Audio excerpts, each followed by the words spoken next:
Thank you for joining us. I'm Jennifer Homendy, and I'm the chairwoman of the National Transportation Safety Board. With me today is John DeLue. John is our newest board member at the National Transportation Safety Board, and this is his training launch. Also with me today is Doug Brazy. Doug, B-R-A-Z-Y. Doug Brazy is our investigator in charge, or IIC, as we refer to the investigator in charge. He is a senior aviation accident investigator, and he has been with the NTSB for 34 years. NTSB, as some of you may know, is an independent federal agency that's charged by Congress with investigating every civil aviation accident in the United States, as well as significant events in other modes of transportation. We are independent. We are not part of the U.S. Department of Transportation. And why that is important to mention is that as part of our investigation, we also have oversight authority in the investigation over the Federal Aviation Administration. We're here to investigate a collision between a Bombardier CRJ 900 with an aircraft rescue and firefighting vehicle while the aircraft was landing at LaGuardia last night around 11:37 p.m. Eastern Daylight Time. The airplane was operated by Jazz Aviation, doing business as Air Canada Express, Flight 8646. It had 72 passengers on board and 4 crew on board. 2 firefighters were in the firefighting vehicle. I want to just take a moment and, on behalf of the entire National Transportation Safety Board, express our deepest condolences to those who lost loved ones in this terrible tragedy. We also know others have suffered injury, and our sympathies are with each of you as well. I will mention we have 5 members of our Transportation Disaster Assistance team here on scene, as well as the chief of our Transportation Disaster Assistance Division. They work in concert with the American Red Cross, and thank you to the American Red Cross, to provide resources and information about our investigation and what we are doing to those who lost loved ones, or those survivors or families of survivors throughout the investigation, not just here on scene, but as we move forward with our investigation through the final board meeting and sometimes after. We also expect to have around 25 specialists on site here on scene. That is in addition to many employees at the NTSB who are supporting this investigation back at headquarters in Washington, D.C. The team in total began to arrive at 3:10 a.m. Some are still en route, which means that we have not had a full day of investigation here today. And I think that's important because there are a lot of questions, and I understand there are a lot of questions. I've heard them on air traffic control. I've heard questions on the tower. I've heard questions on air traffic control communications. I've heard questions on the vehicle. Many questions, and I know that you all have those questions, but I just want to set expectations. We have LaGuardia that was shut down.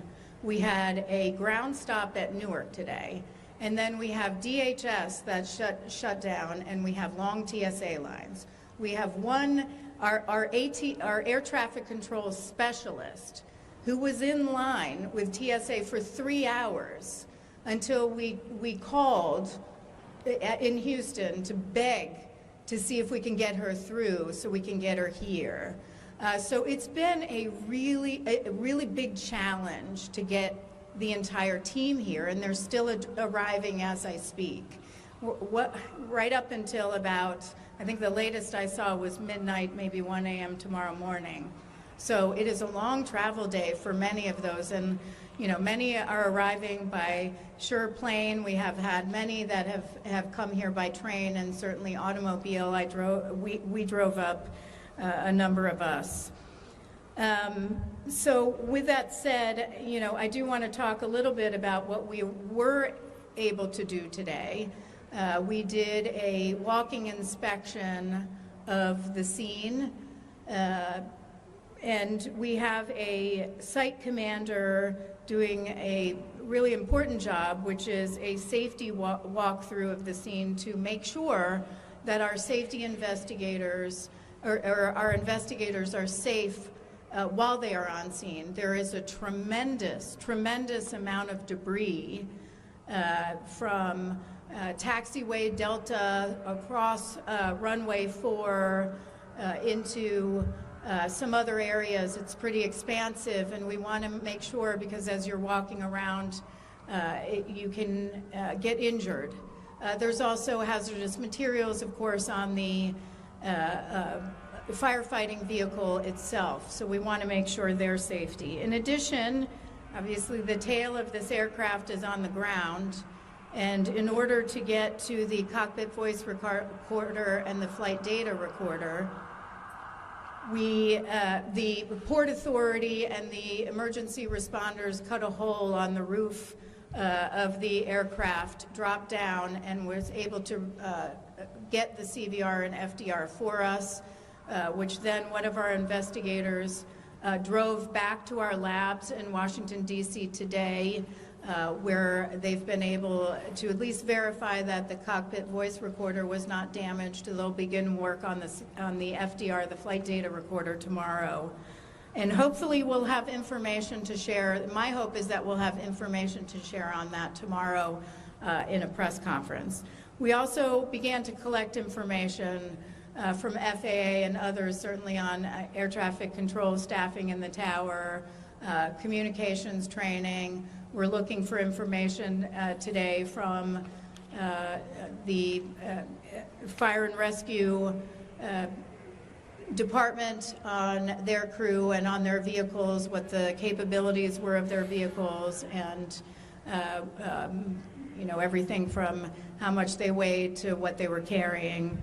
And then we began to form our investigative groups for this investigation. So we have an operations group that we have formed, and that will look at the operator itself as well as procedures and training for the aircraft. We will have a systems investigative group. That group will examine the components of the airplane's hydraulic, electrical, navigational, pneumatic, and associated systems, including instruments and flight control system. We have a structures group that will be documenting the airframe wreckage and the accident scene, including calculating impact angles. And we have an air traffic control investigative group, as well as, I mentioned, a cockpit voice recorder and flight data recorder group. And finally, we'll have an airport operations and survival factors combined group. That group will look at the airport rescue and firefighting operations at the airport, and they will look at injuries to occupants as it relates to the dynamics of this crash. I mentioned we have the CVR and FDR. We've also collected and have continued to collect surveillance video. We've asked the Federal Aviation Administration, who will be providing that a ASD replay of the event, ASD Airport Surface Detection Equipment replay of the event. And that is actually looking at the ASD display that was provided to the controller. And so we will be looking at that, where we can see where the aircraft was at certain times and whether the truck was visible on ASD. We'll also be getting an ASD analysis from the FAA's Tech Center. That will provide us information on whether alerts were generated and other data including distance of the aircraft that was landing on runway 4 as the firefighting vehicle was approaching the runway from taxiway Delta. With that, I'm going to take some questions, but again, I just want to be clear. I know you have a lot of questions, you have a lot of detailed questions, and you want that information. I hope to provide more of that information tomorrow. I won't be able to provide a lot of that information tonight. We have a lot of data right now, a lot of information, including information on tower staffing. But the NTSB deals in facts. We don't speculate. We don't take one person at their word. We verify that information carefully before we provide it. So that is something we still have to do. With that, I'll take that. Can you provide your name and affiliation? Sure. I'm Matt Chaser from Newsday here in New York. Can you articulate a few of the unanswered questions that you're seeking answers to as it relates to the crash, particularly with regard to air traffic control? Can I articulate some of the remaining questions that we have, particularly, well, for this investigation, for the accident itself, and particularly related to air traffic control? You know, at this stage of the investigation, we don't limit ourselves. So we have questions on everything. And we look for everything, we collect everything. We may have information that comes our way that we didn't expect, so we don't rule anything out until later. So we have a lot of questions on everything. Yes. Shimon Prokopez from CNN. On the tower staffing, can you at the least tell us how many controllers were in the tower? Was that air traffic controller that we have all now heard, that audio, was that man also doing ground control and air traffic control at the same time? Can you give us any information about the pilots, how much experience they have? Yeah, the question is, can I provide information regarding staffing in the tower? Can I provide information on who or what position the controller held that was communicating? And can I provide information about the pilot backgrounds at this time? Not at this time. I will have that information tomorrow. Do we have information? Yes. But we need to verify that information before we provide it. It's just preliminary information, and we aren't able to provide it. How do you go about verifying it? I mean, if the FAA and those folks have given it to you, like what do you... We still have to do it. The question is, how do we go about verifying it? We have to look at records. There's sign-in sheets. We have to do interviews. We have to look at time cards. There's a lot of information that we... And then official records from the airline. So that is information we always have to corroborate. David, and then I'm going to come over here. Yeah, Dave Shepardson from Reuters. Can you tell us where the Air Canada Express plane was in the sky when the controller gave the order to let the fire truck cross? And can you say anything about the experience level of controllers? These are experienced controllers. The question is where was the aircraft when the controller gave clearance for the truck, the firefighting truck, to cross? And what was and the experience of the controllers? The experience of the controllers we still have to look at on where the aircraft was. That is actually part of what we hope to get from the FDR, which we'll get hopefully tomorrow, the flight data recorder, but then also from the ASDI analysis that the tech center will provide us. Did the pilots follow all the instructions that the FAA controller gave? The question is, did the pilots follow all the instructions? We still have to have the cockpit voice recorder verified and analyzed by all the group members before we can provide any information on that. Yes? Wall Street Journal. How long had the controllers been involved in the incident? How long was he on shift prior to the collision? And how long did he remain on shift after the collision? The question is on the shift of the controllers. Again, this was a mid-shift. Typically, and again, I'm just going to say this preliminarily, it could be different tomorrow. The shift might run 10:30 to 6 a.m., but we have to verify that, and we have to verify how long the controllers were on before they took over and when the shift change was. What is protocol in a situation like this for the party, meaning the plane and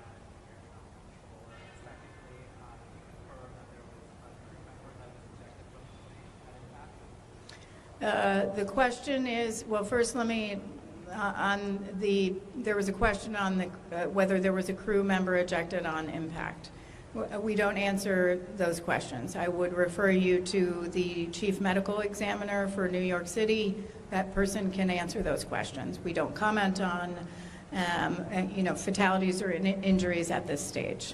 And your other question was what protocols exist between, say, airport operations and with respect to firefighting and aircraft landing.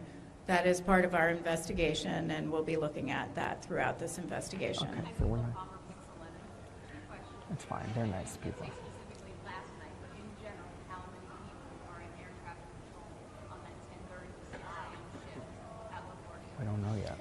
And second question.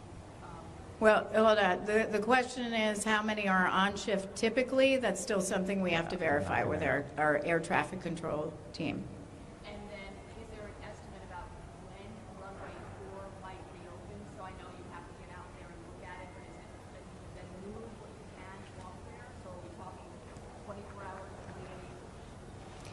The question is how long will that runway be closed for us to conduct our investigation? It's going to take some time.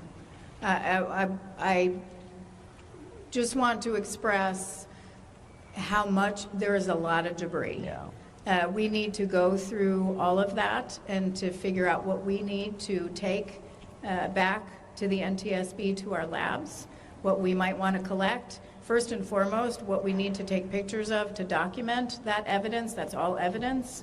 And we need to document that first. Then we need to collect some of that evidence. Then we get to that. It's going to be days. But not over a week. I'm not sure.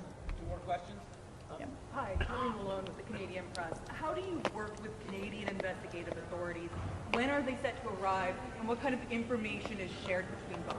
Yeah, so we'll be working with the Transport Safety Board of Canada, and we work with ICAO under Annex 13. So the Transport Safety Board of Canada is the state of, will come from Canada to represent Canada, and they'll have technical advisors with them from the operator and I believe from the manufacturer as well. And we coordinate on scene just like other investigations, just like we would participate in foreign investigations as well. They are also part of our team for fact-finding. Last question. Last one. Alan Jazz with CBS News. Can you speak on either what is currently happening or what will happen in the near future with the air traffic controller that was involved in this incident? Can I speak to what would happen? What's currently happening with that air traffic controller, or what will be happening in the next couple of So I think the question is what is currently happening with that air traffic controller. Typically, they would be removed from duty, and certainly it's pretty traumatic for that air traffic controller as well, and we'll want to interview that air traffic controller as well as others that were in the tower or maybe not even in the tower. With respect to what that individual is doing right now, I would have to refer that to the Federal Aviation Administration. Again, that was the last question. I understand that you have a lot of questions and want detailed information. Tomorrow. But I just want to remind you that what would happen if I gave you wrong information, unverified information right now? You would do an entire story on unverified information, and tomorrow I'd have to tell you it's wrong. And then you'd be mad at me again for different reasons. So what I'm going to tell you is we are world-renowned investigators, but we deal in facts. And if we are not able to verify those yet, and we haven't been able to, we can't provide those. We have a lot of information, but we need to be able to verify that information and provide it to you. We will do our best to provide you as much information as possible tomorrow. Thank you. Thank you.